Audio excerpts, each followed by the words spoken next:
afternoon, good evening, depending on what time zone you're in.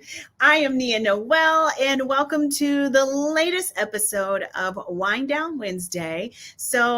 If you're a wine drinker, grab a glass of wine or a coffee or a water, whatever your beverage is of choice. We're going to have a great conversation with my guest. She is joining us all the way from the West Coast, so it's a little earlier in the afternoon over there for her. Joylynn Ross, how are you doing? I am doing absolutely fabulous, Nia. Thank you so much for allowing me to grace your amazing platform to share a few literary nuggets and gems today. Yay! I'm so glad that you had take some time out of your afternoon, because it's the brink of the evening here. I know you're way out west, to talk about publishing and everything like that, because I know there's a lot of people, including myself, out there that are interested in publishing, but maybe have no idea even where to start, or just have an idea of things that they want to write about. So that's why I wanted to bring you on to talk about it, because from what I understand, you're like the publishing guru, and you really help people get to that point and achieve their literary dreams.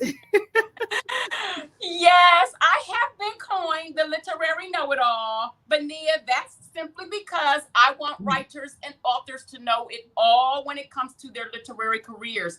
Like you said, if you don't know where to start, that's what I'm here for. That's what my company, Path to Publishing, is here for. But not only to help you get started, but to help you finish, to help you reach that final destination of literary success, financial literary success, whatever that looks like to you. But yeah, you're right. It starts with a thought, an idea, and a concept. And sometimes we just don't know how to get them all out of our head because, thoughts don't social distance and just get them onto paper. For someone like me that has an idea, or maybe anybody that's watching, and maybe they've written a book or they don't even know where to start, where do you recommend someone starts that is like, hey, I have an idea for a great book. What do I do with it? Where do they start? We gonna get biblical and we gonna go back to what the word says. We gonna write it down. We gonna make it plain here. We're not gonna worry about punctuation and grammar and does the characters comments go in quotation marks or what have you. We are just going to get it out. We are going to allow it to flow. So when you have those thoughts, those ideas, those concepts, those different systems and strategies that may work for you, that you think, I wonder if I shared this with other people, how it would benefit their lives or add value to their lives. Or maybe it's just a funny story, one made up in your head or one that happened at the family reunion. You know what I'm saying? And you just want to get that out. Have your note. Have note paper, have Post-its. I have left myself voicemails. I have used my phone notes, my voice notes on my phone. I have sent myself a text. There's enough going on in here. Write it down. I know we are with a generation where they don't even practice cursive writing in school no more, let alone write. Don't know how to write, full words out. But just come on, people. Let's go back to that pen, that paper, that pencil, that paper, or crack open your tablet, whatever. Just scrambly as they may seem, write them all down. Don't worry about where they fit yet, but just get them out of your head, onto paper, onto your tablet, onto your phone, onto your computer, anywhere but in here. They're serving no one in here.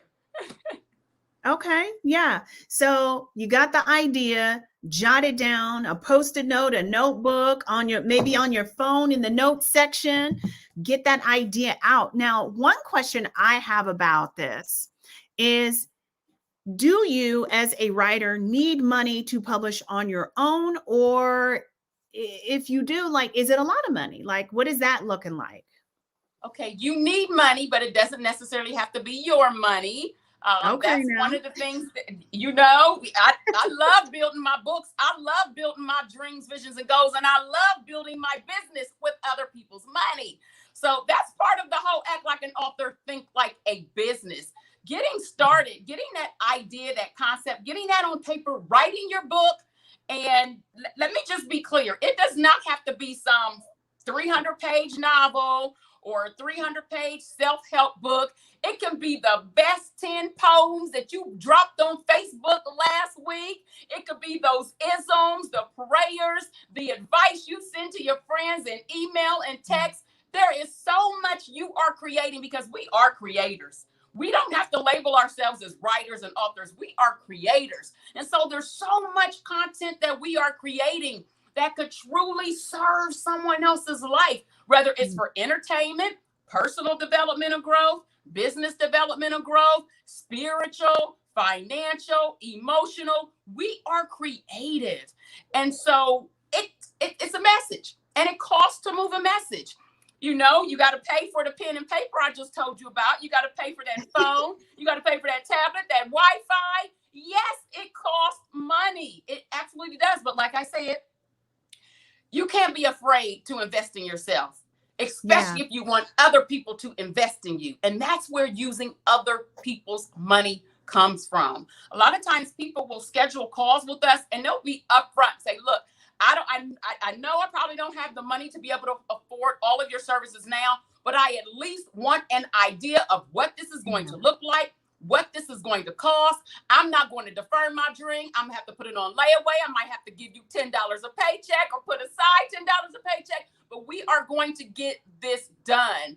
And so sometimes right then and there, I say, well, the best way you can use your money right now is to invest in figuring out how to use other people's money. So we have grant consultants that teach our writers and our authors and business owners how to get that low-hanging fruit money, that money that's going to allow you to start. So many individuals even come to my conference every year because we taught them how to get grants to be able to pay for the conference.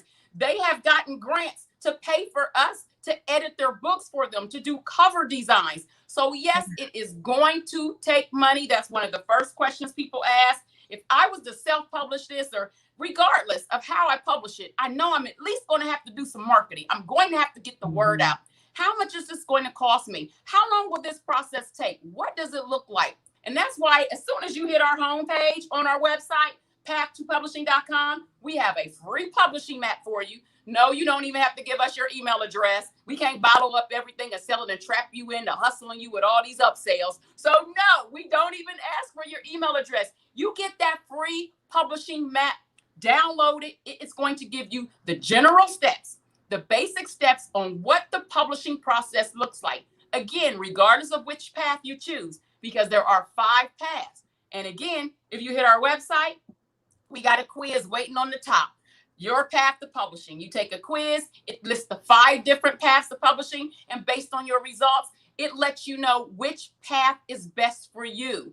But we want to get those bases because those are the things people want to know now. What does it look like? How long is it going to take? How much is it going to cost? And we even have our little basic starter package that you can download and kind of get an idea. So again, you'll know how much you are going to have to invest before you find yourself in the middle of the ocean, in the middle of this project, about to sink, about to drown, because you had how long it would take you to get to shore, and how much the lifeguard was charging to save you.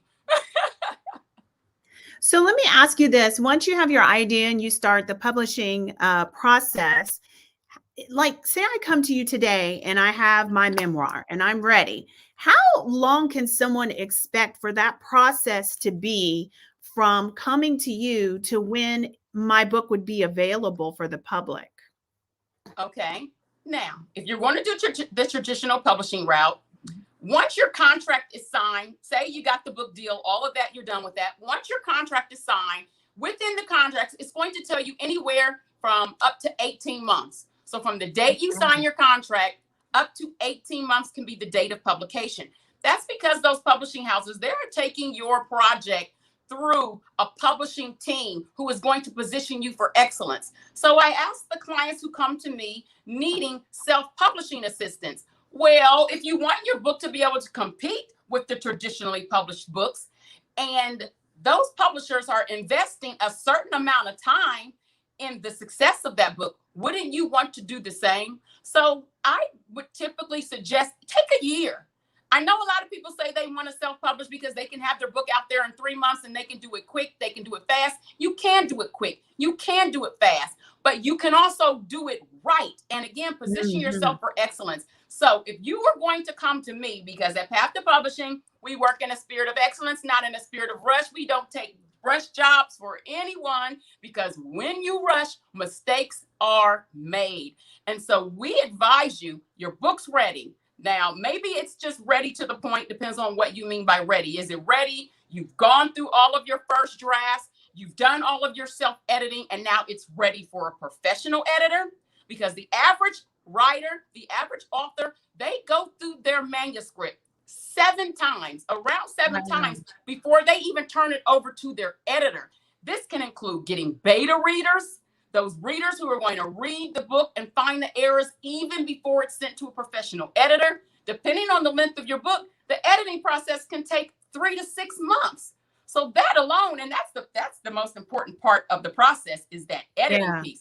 So that Yeah. alone, you're talking 3 to 6 months. So we're very honest and open with our clients. We don't do the whole, you can get it done faster this way. No, we kind of like Tina Turner, and like, we gonna do it slow. We gonna get it done. We gonna get it done right. We're gonna get it done in excellence. And so I said all of that to say a year, only because my Mhm. competitors would say, oh no, we can get you done in 3 months. We can get you done in 6 months. We can get your book out there. We can get your book out there. True, we can get your book out there as well, but that's not our goal. Our goal is to put out such an excellent product that we don't just get it out there, we keep it out there into the hands of the consumer. And that's what you want when you're sharing your message. Yeah. If you guys are just joining us, I have my guest today, Miss Joylynn Ross. She is a publisher and author extraordinaire.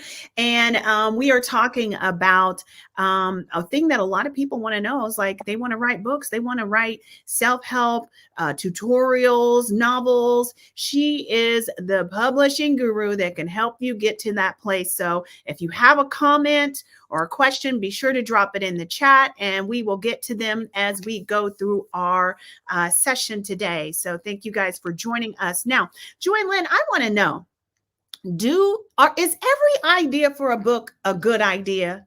Did somebody ever brought you something and you're like, I don't know. Here's the thing, there's this thing called resources. They come in the form of book coaches, they come in the form of ghostwriters, they come in the Yeah. form of book doctors, they come into the form of editors. These are trained, skilled experts who are able to take your idea and turn it into something. A couple of weeks ago, we had the White Label Expo here in Vegas. Just rock with me for a minute. I promise you it's going Okay. somewhere. I'm And going with you. so with this White Label Expo, you go in there, it's all these different manufacturers. You can do white label, which means I want to get into selling candle businesses, and I can give them all of my branding and everything. They produce it. It has my amazing, beautiful branding, or wholesale, even if I want to sell theirs. So you had aisle after aisle after aisle of all these vendors. And then you would have a couple of booths every now and then. I mean, and these booths were decked out. It was almost like pop-up shops. And so Right. every now and then you get those booths. All it had was a little tag the organizers give you, letting you know your name and your booth number, a couple of gentlemen or ladies standing behind the booth, and some pens. They were there to buy your thought, your idea, your concept. They were there to turn your business into maybe something you can't, or they saw something in it and said, hey, it's at the height, it's at the peak, let's buy it. And so what I learned, because I was actually there for my daughter, because she has a business and she knows her exit strategy. I want to work it for 2 years and I want to sell it. And so I was there to find out how to sell it. And I'm thinking, you got to get all of these numbers. You got to do this. You got to do that. It's got to be worth such and such. And they let me know, yeah, that's a good thing. But we can see something that you just don't know what to do with it. We can see something in your business that maybe you see, but you have no idea how to get it there. We come in, we write you a check, we turn it into a multi-million-dollar business, and then we sell it for $1 billion. So Okay. back to that, bringing those ideas to us that may not be a good idea for a book, depending on what that author's intention is, how passionate they are about getting that message out. We do have a team, again, of book doctors, of editors, of book coaches, even ghostwriters who can take that thought, idea, and that concept and turn it into something publishable. So basically, every idea is workable.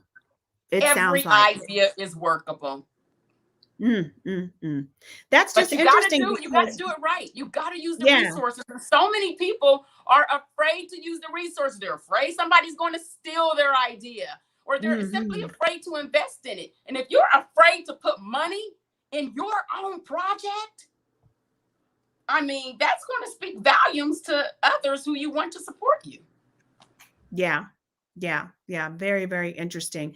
Now, you mentioned ghostwriters. How important does everybody need a ghostwriter? I know everybody needs an editor, Yes. but does everybody need a ghostwriter? Everybody does not need a ghostwriter. As a matter of fact, there has been individuals who came to our company and they were hell bent on working with one of our ghostwriters. But once we got into their project and we are like, you really don't need a ghostwriter. For one, do you know how much that's going to cost? Ghostwriters are not cheap. Yeah. And that may be the next question. Depending on the page count, the least expensive ghostwriting price tag you will find is going to be 10 grand. That's Woo! like I the need a least. career change. That's the least. It's going to be 10 grand. And again, it depends Wow. on the length of the manuscript. It depends on the style of ghostwriting. I've done ghostwriting in my days, and I've worked with different clients. Some clients, they have the story in their head. Yeah. They're busy. They don't have time to put it down. Some of them are already New York Times bestselling authors, but they're doing this and they're doing that, and they've got advances and they've got the check. All they need is the story to get out. They're Yeah. building their businesses, so they'll call and they'll say, this is what I want chapter 1 to be about. And I mean, the story is in their head. They're even telling you, and this character's going to say this, and this character's saying that. You're recording it, you're taking dictation, and then of course you're adding what you need to add. But then you have the individuals who may give you an outline and say, go for it. And then you have the individuals who will bring you the idea and the concept. That's it. And trust you to work it all the way through. Wow. So again, so there's the different levels of pricing. And when people come to us and want full ghostwriting, but they've got a really nice shell there, they've got some meat on the bones. We say, hey, you may want to consider our right behind service. And we coined that. It's a right behind, where we actually go behind your thoughts, your ideas, your concepts, and we write behind you and make it publishable, make it make sense. So depending on how much you want to invest, how important this message is you want to get out, it's workable. I've never heard right behind, but I think I need to make a career change to ghostwriting. Um, Hit me up, somebody. I'll write for you. That's crazy. Like, I had no idea there was that much money in ghostwriting. So I'm going to pivot a little bit. What is a good way for someone that is a great writer and they don't necessarily have the idea, but maybe, like, as I joke here about becoming a ghostwriter, maybe somebody's like, I think I'd like to do that. How do they get into ghostwriting or the career of what you called it, backwriting? Is that what you called it? Right behind. Right behind. Yeah, how does someone get into that? Because I think that's an interesting twist as well. Yes, for one, you have all your different sites you can go to and plug in your services. You could go to Fiverr, Mm. you can go to Upwork, you could go to all those different places, but you can also reach out to publishing houses. What a lot of people don't know, Nia, is that those Nancy Drew books, those Hardy Boys books, Yeah. all written by ghostwriters. That Stop author it. on those books does not exist. All Honey, you those just books were snatched my whole childhood. Stop it. So what publishers do, and I've had authors, I've done some agenting, literary agent. I've represented some clients, and I've landed on book deals with like Simon and Schuster, Kensington, Random House, Urban Books, to name a few. And we've had clients who say, I know I'm phenomenal. I know I can write. This is what I've been doing since I was breathing this. But I see how you and your authors move. I see y'all on social media. I see y'all going to conferences. I see y'all doing book fair. I see y'all teaching courses. I'm not doing that. I'm not even going to have a social media account. Now what? I said, well, now what we do is we find a publisher who is willing to create an author or already has an author and needs someone of your style to be able to write. So we did that with a couple of our clients. He writes stories for a series that a publisher has out, and different people write in the series, and the author doesn't really exist. I've done that for another author as well. But with the other author, we did a cash and carry. With one of the authors, they received royalties as if they really were that, author. And it's a good thing because the royalties are good because the publishing house is doing all the marketing for this make-believe character. But the cash and carry is usually, here's your book for a few $1,000s. You sign your NDA, you sign your confidentiality agreement, and if it makes the New York Times, and if you end up seeing it on Netflix, if it ends up winning an Oscar, mum's the word. You sold it, it's ours. We're going to rock it out. We're going to build an empire with it, and there's nothing you can say or do about it. So you have the different type of options. But for me and my clients, I prefer working directly with the publishing houses. Even if that style doesn't fit something the publishing house already has, convince them that, hey, create an author behind this type of writing, behind this style. And that's something we've done as well. This is stuff I teach at the conference, and usually people in the audience are like, I know, like I'm telling you, if I could pop up that emoji where the brain explodes, that's me right now. Like seriously, my whole childhood. So when that happens though, is that why a lot of times we don't necessarily see the author? Because social media and the world is different now. When I was a kid, you got lucky maybe to see an author at a book signing at the library or something. But when that happens in modern times, like, is it just literally that person, you just don't see them, or do they literally make a persona of this person? Well, it goes both ways. There's some folks, they're real authors, but authors get tagged with being an introvert, and so many of us believe it. A lot of people, believe it or not, I'm an introvert. I'm an author. I don't know who tagged us with that, but so many of us just take it and run with it. But I am not one to hide behind my book. I don't allow my clients to hide behind my book. It doesn't mean I'm going to push them out in the open. It doesn't mean I'm going to push them out on the camera to do lives and videos and all of that. We figure out ways around it because you don't want to always have to do things you don't want to do. I warn them, though, this isn't that only do what you love. No, that's not that. That's for amateurs. Professionals know you figure out how to love what you do. Okay? Yeah. I don't care what anybody says. Y'all can battle with me with that. Y'all can come for me. That hoe. Only do what you love. No, God has given me assignments that I hated. But I said yes to those assignments. And I had to get it done. I double dog dare any of my children to come in here and not do something I tell them to do because they don't love it. But Mom, I really don't love doing dishes.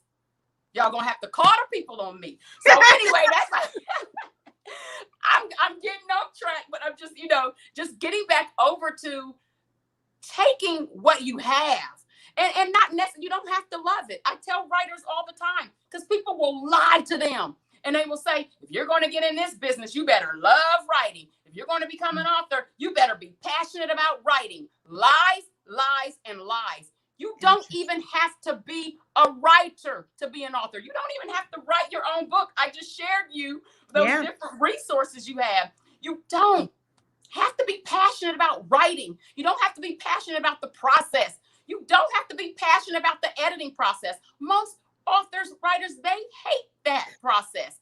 What I recommend you be passionate about is the result. Is the transformation you're going to make in someone else's life. The smile you're going to put on their face as they read your book. The money they're going to make after you drop them financial gems. The way they're going to be able to cook dinner in 20 minutes and then go work on their business as a single mom. I'm talking about those different type of things.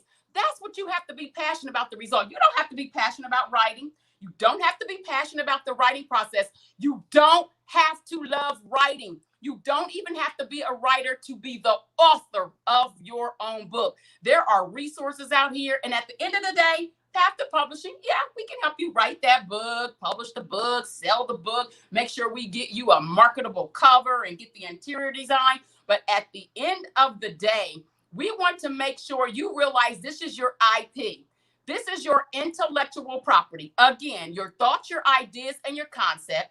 And every business starts with a thought, an idea, and a concept. Therefore, so should every book. So we equip you and we empower you to be able to turn your book into a business, to be able to turn your gold mind into a gold mine. Because that way, when the government wants to shut down the place you clock in and check in, because Come you on still now. have this, you still have bank.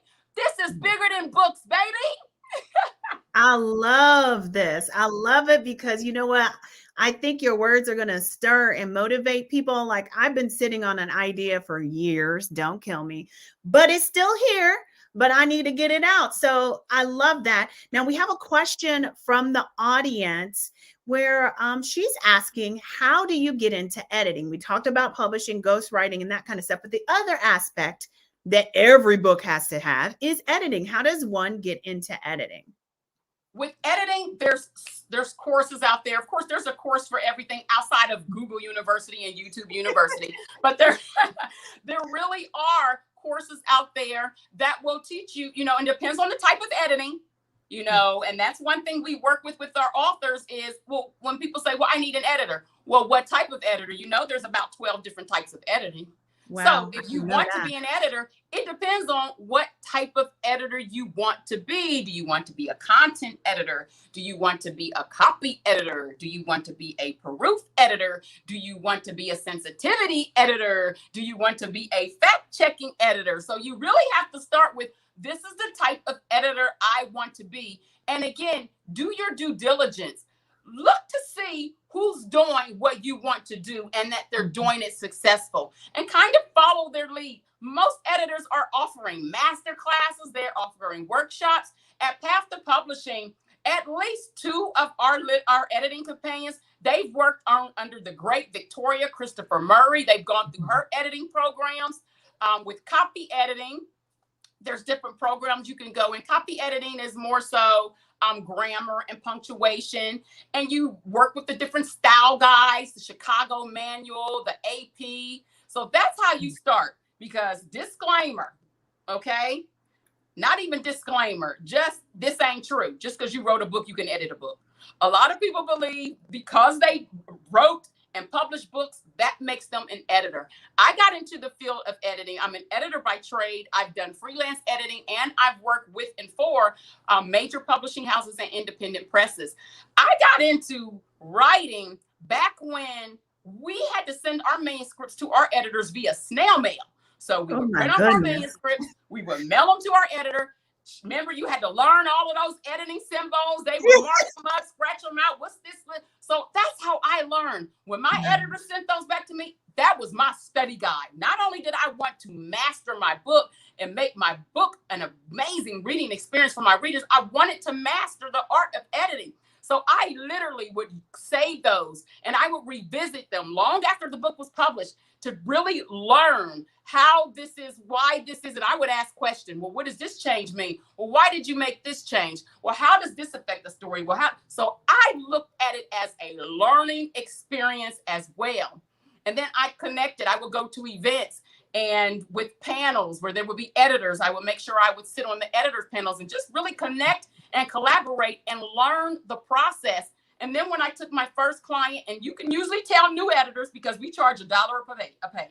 Okay. So anybody out there, if you paying $1 per page and they talking about we doing content editing, we doing copy editing, we doing proof editing, you getting what you paid for. You paying for somebody to practice. You're paying for somebody to practice because I'm being transparent. But I was transparent with my clients, letting them know, oh my gosh, you're my first client. Okay, this is my second. Okay, this is my third. I was letting them know, hey, this is kind of practice. That's why it's only $1 per page. But just be transparent. It's almost with anything. You learn by doing. But don't just say, this is something I want to do. And I was good at English, because not even English teacher is an editor. It's Ooh, something you really want to work on and develop, and price accordingly, and be transparent with your authors. Please be transparent with your authors. okay. So, question now, and if you guys are just joining, Joylynn Ross, she is a author extraordinaire, has a company, Path to Publishing. If you are interested in publishing, editing, writing, all that kind of stuff, this is your girl to talk to. So, Joylynn, I know with the era that we are in now, a lot of people aren't necessarily at the libraries or buying books like they used to. Is it better, in your opinion, in this day and age to have a digital book or a physical book or both?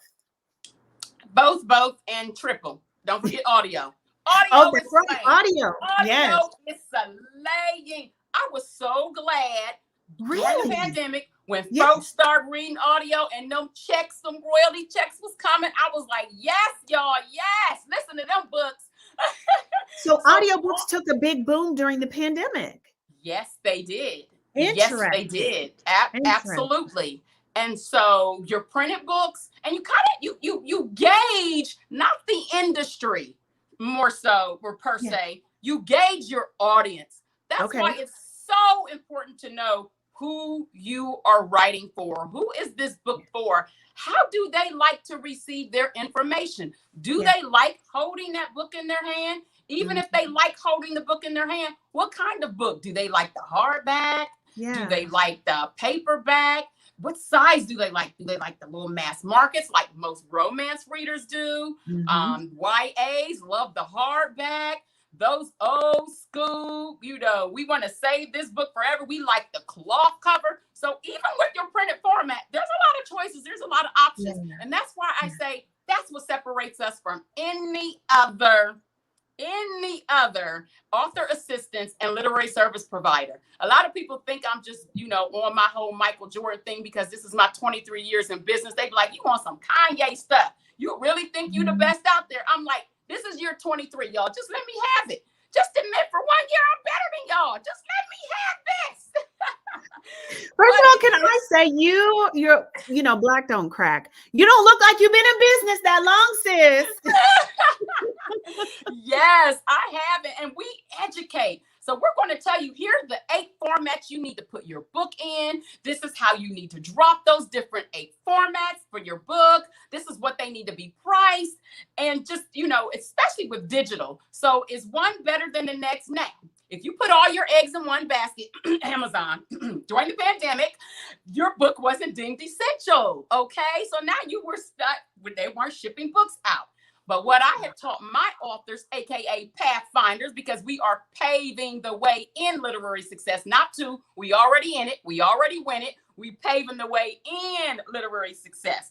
And so what I had always taught them is to still have your own personal inventory. If you're going to go a POD route like Amazon or Ingham Spark, where they're printing them on demand as people order them, that's fine. But always have your own inventory. Why would you want your merchandise to be at somebody else's mercy? No, Yeah. ma'am, no, sir. So Yeah. have that inventory of your printed books, kind of gauge it, know what your audience likes, how many they would like. I teach my authors how to do pre-order campaigns. Again, that's getting other people's money to build your book, your dreams, vision, and goals. If you've held a pre-order campaign and you sold 1,000 copies before it even comes off the printer, you've pretty much been able to pay for your publishing process. And you'll know about how many books you need to print. Because if you print them, you have a larger profit margin than when you use a retailer such as Yeah. Amazon or Ingham Spark. But the digital, it's there. Nobody can stop the digital. So much Yeah. so that here in Nevada, they're trying to present a bill to the table where they're going to start taxing digital products now, because they felt they lost so much money during the pandemic when everyone went digital and it wasn't taxable. And Yeah. so that's a bill on the table. So that digital, that audio, do it. But you got to know your audience. Again, don't just gauge the industry, gauge your audience. Who Yeah. is your audience? How do they like to receive the information? And then give it to them, baby.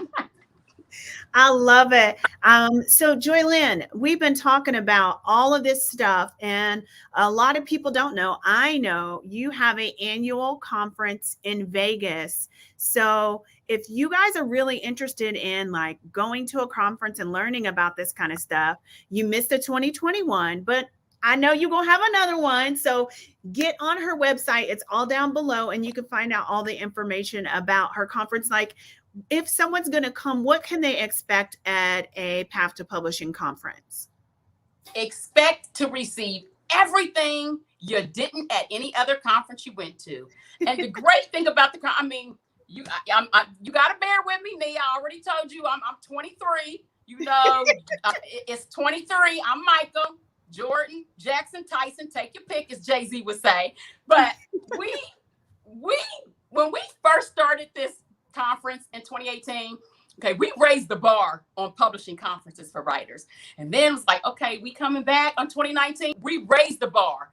From there on, it was no stopping us. We are the bar, period. We are the premier publishing conference because, again, we solely focus on educating writers, authors, creatives, self-proclaimed non-writers, business owners on how to take their intellectual property and create multiple streams of cohesive literary income, of how to actually take that book and turn it into a business, of how to maximize, optimize, and monetize your book. And you don't have to write book after book after book, which is what we teach you, but how to take that one book and go from selling it one book at a time to cases of books at a time. So at our conference, you're going to learn beyond the basics of self-publishing. I told you if you go to our website, you get a basic checklist of the publishing process, but who want to be basic? Ew. Anyway, we're going beyond the basics. So that's what we teach you on day one. And then on day two, we're going to teach you how to build your book business.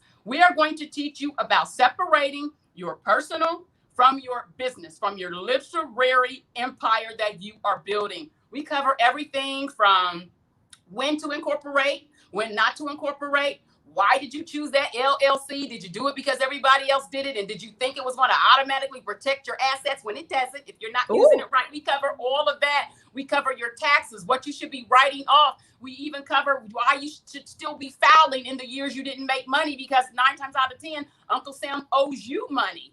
So we cover your website. We cover making sure that you don't just have a FedEx account and a UPS account, but that you have the business account, because we get to ship for less when we have business accounts. And so on day 3, it's all about the Benjamins, baby. We take the entire day and we teach you how to make a living as a writer. All the different things you can do to, again, sell books, but to monetize your role, to really monetize your role as an author. And I'm not talking about your worth. We don't do the whole, get what you worth, get what you worth. You can't afford me, so I can never charge you my worth. You can't afford me. Nia, you can never charge anybody your worth. You agree with me? They can't afford us, boo. Now, what we have to deliver, these transforming services that we have, or even our products, now that we could put some value to that on how this is going to change your life. And so that's what we do at the conference. It actually doubles as an MBA in publishing program because we bring it. People are there to learn. You don't get some 45-minute presenter who may pass out a handout. This is MBA quality. It's like you get to go to Harvard for 3 days. Okay. You guys, you need to get in on this conference if you are interested in learning about publishing, that path to publishing. It's going to be all covered there, and not just the creative side, but the business side, which is amazing because you dropped so many nuggets just in this couple minutes talking about it. But since you missed the 2021 conference, reach out to Joylynn now on her website. She has tools on her website to where you can get started. So you'll already have a couple steps ahead when you get to that conference. Joylynn, anything that maybe we didn't cover, because we're getting ready to wrap it up real soon. Is there something that maybe I didn't ask that you're like, oh my gosh, everybody needs to know this? I do not want people to have to wait until 2022 to get their literary life on. What we did is everything we taught at this conference, it is available. So all of the main sessions that I taught, they are available. You just need to go to thepathtopublishing.com / conference store. So we packaged it up because we don't want you to have to wait till next year to Yeah. begin to really get your work where you need it to be be able to reach that level of writing and publishing success. So you can visit that. And again, just start getting those ideas out. Yes, Yeah. there's other programs and services. We have an outline and story builder program where once you got all of those thoughts and everything down, we can help you put some rhyme and reason and organization. But if nothing else, get all the thoughts down. And if you just know that hey, I don't want to do this, I don't want to work with a ghostwriter or a book coach, I want to be able to hand it over, for someone else. It can be done one chapter at a time. One chapter at a time. But as long as you have a story, a thought inside of you, and Nia, I was gonna whoop you for this a minute ago when you said you have something inside of you. I was like, man, she might cut me off. This interview just started. I ain't gonna whoop her yet. But now that you said we about to close, let me go in and bring my belt out, my literary belt. You can whoop me. I'm guilty. Listen, y'all, when you have something inside of you, and our journey is not ours. Nothing we do on this face of the earth, no trial, no tribulation, no great thing is just for us. And so when we have those stories, ideas, and testimonies and messages inside of us, we have someone else's portion inside of us. And as long as you keep it inside of you, you're starving us. You're starving us. So the next time you go outside and you see somebody with a sign that says we'll work for food, think about what you could have contributed to his or her life that could have changed your trajectory of their life so that they would be well fed and not standing on a corner, will work for food. How many people y'all starving? How many people y'all starving? I'm going to get it together, sis. I promise. I promise. You've definitely been motivating even beyond the literary. And I completely appreciate you for taking out time your afternoon. You guys, follow Joylynn, Path to Publishing on all social media channels. Check out her website. Everything's scrolling below. I really appreciate you. Like, you're amazing. Like, I've known about you for a while, but this is my first time really talking to you and everything. So I'm just really glad that you took time to come out and hang out with me today. Well, I'm glad that you realize that I shouldn't be a best kept secret. I should be a boom. Yes, girl. Oh my goodness. You guys, thank you so much for joining me for today's session of Wind Down Wednesday. I hope you got something from it. Rewind it, share it with all our friends on social media, and let everybody know that Joylynn is here, because I know somebody that could use her services. Have a great evening, and I hope you have a great Wednesday. I'll be back in 2 weeks. Bye, everybody.